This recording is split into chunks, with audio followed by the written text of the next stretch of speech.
Hello दोस्तों।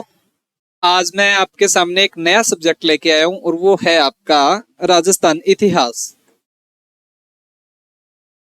वो है बच्चों आपका राजस्थान इतिहास। राजस्थान इतिहास।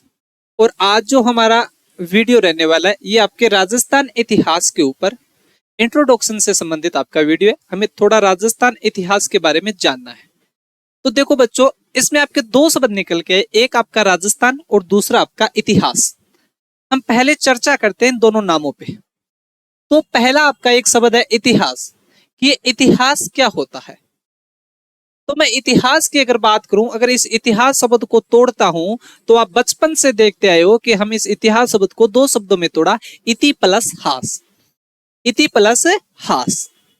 अगर हम बात करें कि सर इस हास का मतलब क्या होता है, तो इस हास का आपका मतलब है कि घटना घटित होना। इतिहास का क्या मतलब हो गया बच्चा आपको? घटना घटित होना। अच्छा सर, हास का मतलब आपकी घटना घटित होना। तो फिर इति का क्या मतलब होता है? और इति का मतलब होना है कि ऐसा ही निश्चित रूप से हुआ था। ऐसा ही निश्चित रूप से हुआ था। निश्चित रूप से हुआ था। अगर अब मैं बात करूं, इस पूरे शब्द को मैं मिला देता हूं वापस कि इति प्लस हास इतिहास, और इस इतिहास शब्द का अर्थ क्या हुआ? तो इतिहास शब्द का अर्थ हुआ कि ऐसा ही निश्चित रूप से हुआ था, ऐसी कोई घटना हुई। कि कोई घटना घटित होना जो निश्चित रूप से हुई थी, वो किस में आएगी? आपकी इतिहास में। लेकिन उस घटना के बारे में हमारे पास कुछ चीजें होनी चाहिए। जैसे एक तो उस घटना का हमारे पास क्या होना चाहिए? आपका साक्ष्य होना चाहिए। क्या होना चाहिए? आपका साक्ष्य। दूसरा, जो घटना हो वो आपके कालक्रम के अनुसार व्यवस्थित होनी चाहिए। किसके अनुसार? आपके कालक्रम के अनुसार व्यवस्थित। और जो आज के आधुनिक इतिहासकार है वो मानते हैं कि इन दो चीजें सही नहीं। तीसरा, आपका जो पर्यावरण है, आपका जो एनवायरमेंट है, वो भी क्या होना चाहिए? आपका प्रभावित। और चौथा, आपका संस्कृति। आज के जो आपके इतिहासकार है वो मानते हैं कि इतिहास को जो उसी घटना को सम्मिलित करेंगे जिसमें आपके आपके पास एविडेंस उपलब्ध हो, साक्ष्य उपलब्ध हो गए। दूसरा, आपका कालक्रम भी व्यवस्थित तरीके से हो। तीसरा, आपका इन्वायरमेंट भी प्रभावित होना चाहिए। और चौथा, आपका कल्चर, संस्कृति भी उसमें क्या होनी चाहिए? आपकी प्रभावित। वही चीज क्या होगी? आपका इतिहास। जैसे मैं बात करूं, आपने माना एक शब्द आपके सामने निकल के आ रहा है, घटना। तो क्या सर घटना और इतिहास एक ही चीज है? नहीं। प्रत्येक इतिहास है वो क्या है? आपका घटना है। लेकिन प्रत्येक घटना क्या नहीं है भाई? आपका इतिहास नहीं है। सर ये कैसे? तो देखो कि ये आप हो और आप बस स्टैंड की तरफ जा रहे हो। जब आप बस स्टैंड की तरफ से गए और आपके सामने से कुछ जा रहा है, आपने उनका पीछा करना प्रारंभ कर दिया। जब पीछा करता उन्हें लगा कि आप उनका पीछा कर रहे हो, तो उसने आपके कान के नीचे एक बजा दी भाई। फिर आप अपने फ्रेंड के पास आए दौड़े दौड़े कि भाई आज तो एक घटना हो गई। बोला क्या हुआ? उसने मेरे एक लगा दी भाई, मैंने उसका पीछा किया था। तो क्या ये इतिहास होगा? नहीं। क्योंकि पहली बात, ये साक्ष्य नहीं है हमारे पास कोई इस चीज का। इससे आपका क्या इन्वायरमेंट प्रभावित हो रहा है? नहीं। क्या इससे आपका कल्चर इन्वायरमेंट, आपका कल्चर प्रभावित हुआ? नहीं। तो इसको इतिहास में नहीं रखें। दूसरा, मैं आपको समझाऊं तो थोड़े दिन पहले एक बीमारी आई थी आपकी, कोरोना। कौन सी बीमारी? आपकी कोरोना। तो क्या सर कोरोना को हम इतिहास में रखेंगे? हाँ भाई, इस कोरोना बीमारी को हम इतिहास में रखेंगे। क्यों? क्योंकि इसका मतलब यह था, एक तो कोरोना का हमारे पास साक्ष्य है। क्या है भाई? आपका साक्ष्य है, मान लिया सर। दूसरी बात इसके कालक्रम के अनुसार ये व्यवस्थित है कि पहले इसका वेरिएंट ये आया, उसके बाद इसका वेरिएंट ये आया, इसके बाद इसका वेरिएंट ये तीसरा आया। तो कालक्रम के अनुसार भी व्यवस्थित है। इसके बाद ये हमारे पर्यावरण को प्रभावित किया था। किसको प्रभावित किया था? पर्यावरण को। हम सभी को घरों में लॉक कर दिया था, तो निश्चित रूप से आपका एनवायरनमेंट प्रभावित हो रहा है। और चौथा, कहीं ना कहीं हमारे कल्चर पे भी इसने असर डाला था। तो कोरोना को किस में रखेंगे हम? आपके इतिहास में। तो इतिहास का आप ऐसे समझो सीधा सा कि कोई ऐसी घटना घटित होना जो निश्चित रूप से हुई थी, इसके हमारे पास मुख्य रूप से एविडेंस भी है और कालक्रम है, उसको हम इतिहास में रख लेंगे। और साथ साथ वो हमारे इन्वायरमेंट और हमारे कल्चर को भी थोड़ा बहुत प्रभावित करती हो, वो किस में रखा जाएगा? आपके इतिहास में। तो सर माना इतिहास समझ में आ गया। अब दूसरा, आपका राजस्थान। क्या सर आप हमें जो राजस्थान का इतिहास पढ़ाने वाले हो, जो आप एक नाम निकल के आया आपके सामने राजस्थान, क्या ये हमेशा से इसी नाम से जाना जाता था? क्या इसका पहले कोई और नाम नहीं था? क्या कोई दूसरा नाम नहीं था सर? मैं बात करूं बच्चों, तो इस राजस्थान जो आपका शब्द है, इसके पहले भी कुछ नाम हुए। हम उन नामों के बारे में चर्चा करेंगे कि आपके इस राजस्थान को किस किस नाम से जाना गया है। मैं बात करता हूं आपके कि किस किस नाम से जाना गया था। देखो, इतिहास की बात हो ली। अब हम इस आपके जो राजस्थान ये शब्द है, इसके नामकरण की चर्चा करते हैं कि इसको किस किस नाम से आपका जाना गया। तो देखो बच्चों, मैं इसके नामकरण की बात करता हूं कि इसको किस किस नाम से आपका जाना जाता है। तो क्या कोई शिलालेख मिला है? अच्छा, मतलब पुरातात्विक शिलालेख। क्या कोई ग्रंथ है? अच्छा, इसकी भी बात करें। तो जब भी आपको पूछा जाए कि राजस्थान शब्द का उल्लेख करने वाला शिलालेख कौन सा है, तो शिलालेख की बात की जाए तो बच्चों वो शिलालेख है आपके बसंतगढ़ का शिलालेख। याद रखना, कौन सा शिलालेख? आपके बसंतगढ़ का शिलालेख। ये लो बच्चों।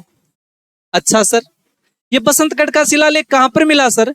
तो ये आपका बसंतगढ़ का जो शिलालेख है बच्चों, ये मिला आपका सिरोही में। मान लिया सर कि पुरातात्विक सोर्स के रूप में इस राजस्थान के नामकरण की हमने बात की और हमें एक शिलालेख मिला, वो है आपके बसंतगढ़ का शिलालेख। कहां पर मिल रहा है? आपके सिरोही में मिल रहा है। कहां? सिरोही में। कहां सर? तो सिरोही में आपका एक मंदिर है, खीमल माता का मंदिर। कौन सा मंदिर? आपके खीमल माता का मंदिर। ये लो भाई, खीमल माता का मंदिर। और खीमल माता के मंदिर में ये नाम मिल रहा है। सर ये किस वंश ने लगवाया था? तो मैं बात करूं, आपका एक वंश हुआ चावड़ा वंश। और चावड़ा वंश के एक शासक थे आपके वरमलात। तो वरमलात नाम द्वारा के आपके एक शासक थे, उन्होंने एक शिलालेख लिखाया जिसे आपका बसंतगढ़ शिलालेख कहते हैं। खीमल माता के मंदिर से मिला और इस शिलालेख में हमें एक नाम मिलता है बच्चों, और वो नाम क्या है आपका? वो नाम है बच्चों राजस्थानिया दित्य। राजस्थानिया दित्य। तो राजस्थानिया दित्य नाम का उल्लेख करने वाला शिलालेख कौन सा है? तो कौन सा शिलालेख हो जाएगा बच्चा? आपके बसंतगढ़ का शिलालेख। फिर सर हम बात करते हैं, क्या कोई ग्रंथ भी है? हाँ बच्चों, आपके ग्रंथ है। एक तो आपके राइटर हुए मुहणोत नैणसी, और मुहणोत नैणसी की एक ग्रंथ है आपका नैणसीरी ख्यात। नैणसीरी ख्यात, इस नैणसीरी ख्यात में शब्द का उल्लेख है आपके। और एक राइटर हुए आपके वीरभान। कौन हुए बच्चों? वीरभान। और वीरभान की पुस्तक है आपकी राजरूपक, और राजरूपक में भी शब्द का उल्लेख किया गया है। तो हमारे पास राजस्थान के नामकरण के बारे में कितने सोर्स हुए कि पुरातात्विक स्रोत कौन सा है? तो आपके बसंतगढ़ का शिलालेख है सर। इसके बाद में हमारा साहित्यिक स्रोत कौन सा है जिसे हमें लिखा हुआ मिला? सर कोई ग्रंथ है? हाँ, एक आपका ग्रंथ है, कौन सा? ये आपके नैणसीरी ख्यात, और एक है आपका राजरूपक। राजरूपक किसकी है सर? वीरभान की। और नैणसीरी ख्यात किसकी है सर? मुणोत नैणसी की। अच्छा, क्या सर कोई अन्य भी ग्रंथ मिले है जिसमें कोई नाम हो? हाँ बच्चों, अगर मैं अन्य नाम की बात करूं तो जैसे आपके एक ग्रंथ है आपका ऋग्वेद। और ऋग्वेद में इस आपका जो ये राजस्थान वाला भूगोलिक क्षेत्र है, इसे किस नाम से पुकारा? तो इससे आपके किस नाम से पुकारा? एक आपकी रामायण है। इन दोनों शब्दों में अलग अलग नाम। ऋग्वेद में आपके ब्रह्मव्रत के नाम से पुकारा कि इस क्षेत्र को क्या कहा गया? आपका ब्रह्मव्रत। याद रखना कि जो हम राजस्थान आज कह रहे हैं वर्तमान में, इसको ऋग्वेद काल में किस नाम से उल्लेख किया गया? तो किस नाम से उल्लेख किया गया? ब्रह्मव्रत। रामायण की बात करूं तो मरु कांतार। तो मरु कांतार। अब आप देख सकते हो राजस्थान के नामकरण में कितने नाम आ गए कि भाई साहब शिलालेख, बसंतगढ़ का शिलालेख किस नाम से? राजस्थानी आदित्य। कोई ग्रंथ है भाई नैणसीरी ख्यात और आपका राजरूपक। कोई अन्य ग्रंथ है जी ऋग्वेद। ऋग्वेद में कौन सा? ब्रह्मव्रत। रामायण में आपका मरु कांतार। ये तो बात होगी। क्या सर कोई इतिहासकार हुए जिन्होंने आपके अलग अलग इस क्षेत्र को या फिर इस क्षेत्र को कोई अन्य नाम से डिनोट किया है? मैं बात करता हूं आपके एक राइटर आपके इतिहासकार है जॉर्ज थॉमस। कौन भाई? आपका जॉर्ज थॉमस। और जॉर्ज थॉमस ने 1800 ईस्वी में इस क्षेत्र के लिए एक नाम दिया था, और वो नाम क्या था आपका? राजपुताना। क्या नाम था आपका? राजपुताना। जॉर्ज थॉमस की पुस्तक है the military memoirs of mister George Thomas, mister George Thomas, कि जॉर्ज थॉम्स ने 1800 ईस्वी में इस भौतिकी प्रदेश के लिए आपके राजपुताना शब्द का प्रयोग किया। और हमें इसका उल्लेख कहां पे मिलता है? तो जॉर्ज थॉम्स की एक पुस्तक है the military memoirs mister of George Thoms, the military memoirs of mister George Thoms. क्या सर कोई अन्य इतिहासकार हुए? हाँ हुए है भाई साहब। एक हम जानते हैं कि राजस्थान के इतिहास का पितामह किसे कहते हैं? तो कर्नल जेम्स टोड। कौन है आपके? कर्नल है जेम्स टोड। और इन्होंने 1829 ईस्वी में इस क्षेत्र के लिए 3 नाम दिए थे आपके। एक तो रायथान, एक तो क्या आपका रायथान, एक आपका राजस्थान, और एक आपका रजवाड़ा। राजस्थान, राजस्थान और रजवाड़ा। इनकी जो पुस्तक है वो पुस्तक थी आपकी the annals antiquities, antiquities, the annals and antiquities, the annals and antiquities of Rajasthan, the annals and antiquities of Rajasthan. इसी पुस्तक का दूसरा नाम the central and western Rajput state of India. तो अब कितने चीज हो गए देखो, पहले में आपका शिलालेख मिला बसंतगढ़, फिर 2 ग्रंथों की बात की हमने, नैणसिरी ख्यात और आपके राजरूपक, फिर अन्य ग्रंथों की बात की, एक आपके ऋग्वेद की बात की कि ब्रह्मव्रत, और रामायण की बात की कि मरुकांतार, इसके बाद जॉर्ज थॉम्स की बात की राजपूताना, इसके बाद कर्नल जेम्स टोड की बात की राजस्थान, रजवाड़ा, रायथान। इसके बाद देश हमारा आजाद हुआ। आजाद होने के बाद एकीकरण के चरण प्रारंभ। तो एक तो मैं आपके दूसरे एकीकरण में हम हमारे राजस्थान का नाम देखने को मिला था, जिसमें आपको कहा जाता है पूर्व राजस्थान,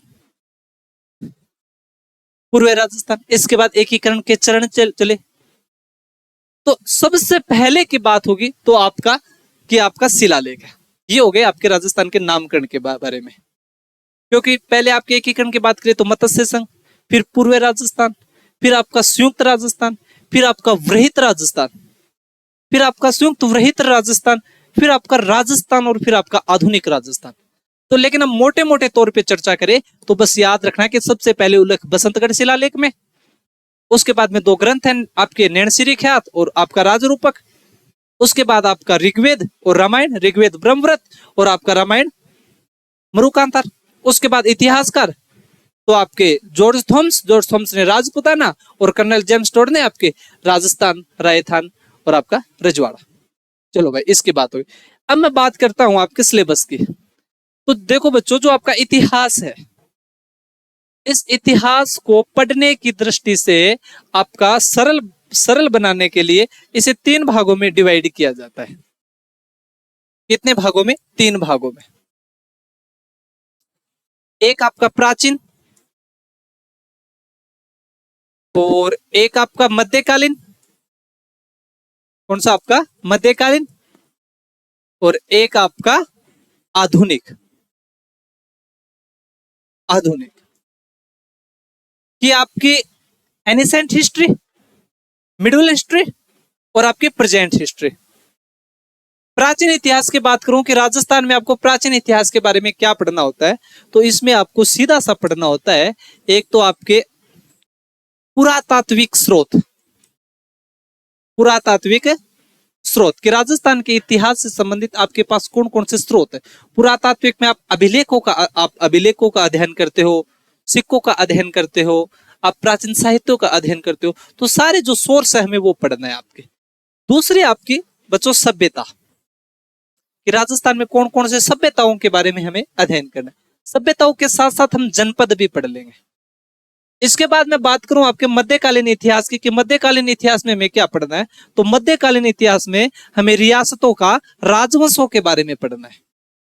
आपका सबसे बड़ा पोर्शन कि राजवंश की मैं बात करूं तो जैसे आपके राजपूत काल हो गए, इसके बाद में आपके गुर्जर प्रतिहार हो गए, आपके चौहान हो गए, आपके मेवाड़ का गुहेल वंश हो गया, मारवाड़ का राठौड़ वंश हो गया, बीकानेर का राठौड़ वंश हो गया, आपका भाटी वंश हो गया, आपके करौली का यदुवंश हो गया, आपके जाट वंश हो गया। तो वो सारा जो मध्यकालीन में आ जाएगा कि हमें रियासतों के, राजवंशों के बारे में अध्ययन करना है। और इसके बाद में बचे आपके आधुनिक इतिहास, कि आधुनिक इतिहास में हमें क्या पढ़ना है। तो जैसे आपके 1857 की क्रांति आ गई, पहला टॉपिक कौन सा हो गया आपके 1857 की क्रांति। इसके बाद में आपके किसान आंदोलन आ गए, कि राजस्थान में आपके किसान आंदोलन काफी डिटेल से पढ़ेंगे। जैसे आपके बिजोलिया है, बेंगू है, बूंदी है, आपका अलवर है, अलवर में आपका मेव अलग से है। इसके बाद में आपका शेखावाटी है, बीकानेर के किसान आंदोलन है आपके। तो ये सारे के सारे आपके किसान आंदोलन। इसके बाद में आपके जनजातीय आंदोलन, कि राजस्थान में जनजातियों ने कौन कौन से आंदोलन किए थे, उन आंदोलनों के बारे में अध्ययन करना है। इनके बाद में एक चौथा आपका टॉपिक आता है कि राजस्थान में राजनीतिक जनजागृति वाले, राजस्थान में राजनीतिक जनजागरण। तो उसमें आपका एक प्रजामंडल आ जाता है। इस प्रजामंडल के बात करूं तो मैं आपका समाचार पत्र आ जाता है। समाचार पत्र के साथ साथ संगठनों के बारे में आ जाता है कि राजस्थान में कौन कौन से संगठन बने, वो सारे। इसके बाद में आपके एकीकरण, राजस्थान का एकीकरण, ये भी आपका आधुनिक में आ जाएगा। और एकीकरण के बाद में मैं बात करूं तो आपके क्रांतिकारी, राजस्थान में हमें राजस्थान के क्रांतिकारियों के बारे में भी अध्ययन करना होगा।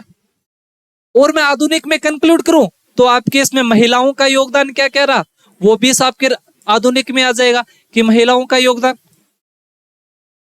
तो ये आपका बच्चों मोटे मोटे तौर पे सिलेबस है कि हमें राजस्थान में क्या पढ़ना है और क्या नहीं पढ़ना है। कि आपका प्राचीन, आपको एनिसेंट हिस्ट्री में क्या पढ़ना है, मुख्य रूप से आपके जो हिस्ट्री के सोर्स है पुरातात्विक वो पढ़ना है, और आपकी सभ्यता और जनपदों के बारे में अध्ययन करना है। मिडल हिस्ट्री में क्या करना होगा, तो मिडल हिस्ट्री में सीधी सी बात है, आपको रियासतों के राजवंशों के बारे में अध्ययन करना है। और आधुनिकता की बात आएगी तो इसमें आपके 1857 की क्रांति, किसान आंदोलन, जनजातीय आंदोलन, प्रजामंडल, समाचार पत्र, और आपके संगठन, और राजस्थान का एकीकरण, और आपके क्रांतिकारी, महिलाओं का योगदान। मुख्य तौर पे मोटा मोटा यही सिलेबस है। अब कल से हम आपके इन छह के अनुसार एक या तो हम आधुनिक स्टार्ट कर लेंगे या आपका मध्यकालीन इतिहास शुरू स्टार्ट कर लेंगे। धन्यवाद साथियों, जय हिंद।